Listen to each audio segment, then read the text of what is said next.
Hello, YouTube. Okay. I'm new at this whole deal, and I don't really do different reviews all that much, but I decided to do one this morning just because, frankly, I'm really bored and I have nothing better to do. Well, I could do other stuff, but I'm choosing not to, so shh.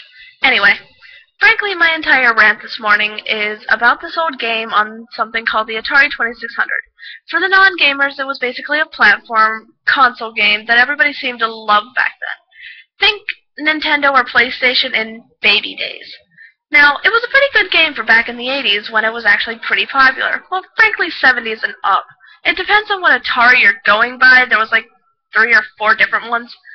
As you can tell, I know very little about back then. I'm more of a newer term gamer, so it all depends.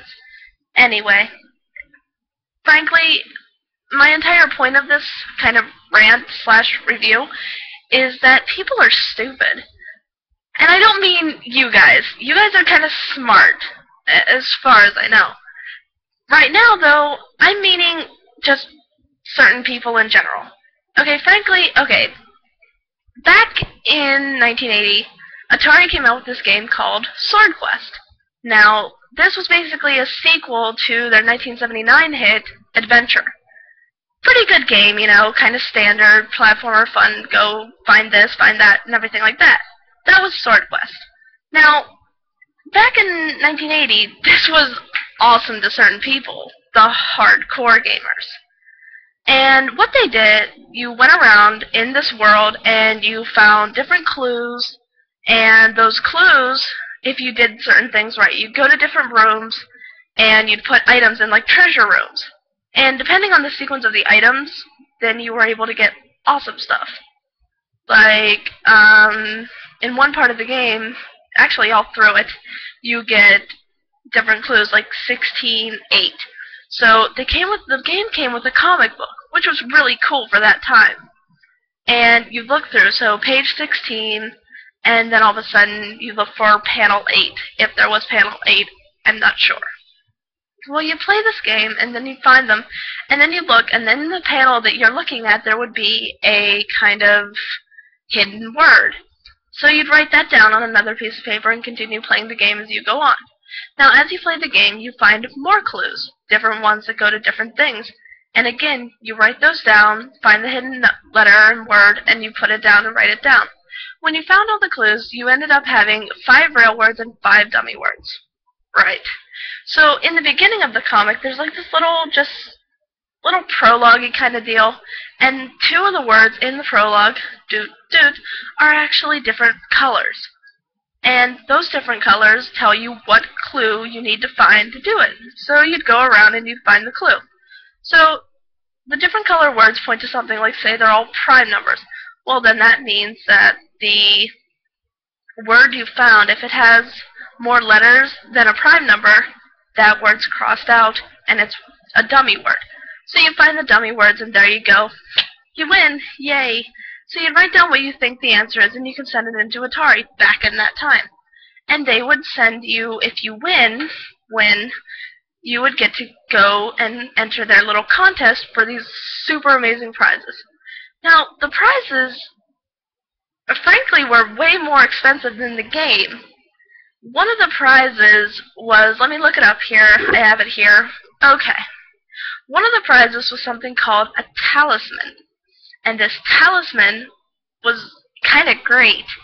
It had gold and platinum and diamonds and jades and pearls and all these gorgeous, gorgeous precious gems. And it was all real. Valued at $25,000.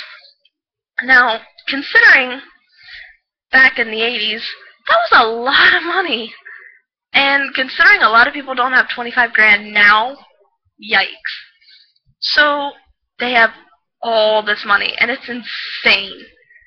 And they make 5 of them. A talisman, a chalice, a crown of life, a huge sword, a philosopher's stone. Why? all of these except for the giant sword of precious gems and rubies and all these other things is valued at $25,000. That's like 100 grand right there. So then you've got the sword, which is 50 grand. You, I don't care how many games you're selling, you don't take that money and put it into a prize for, and this is no offense, I'm a gamer so I don't mind, but still, random gamer number 1 or random gamer number 2. You just don't.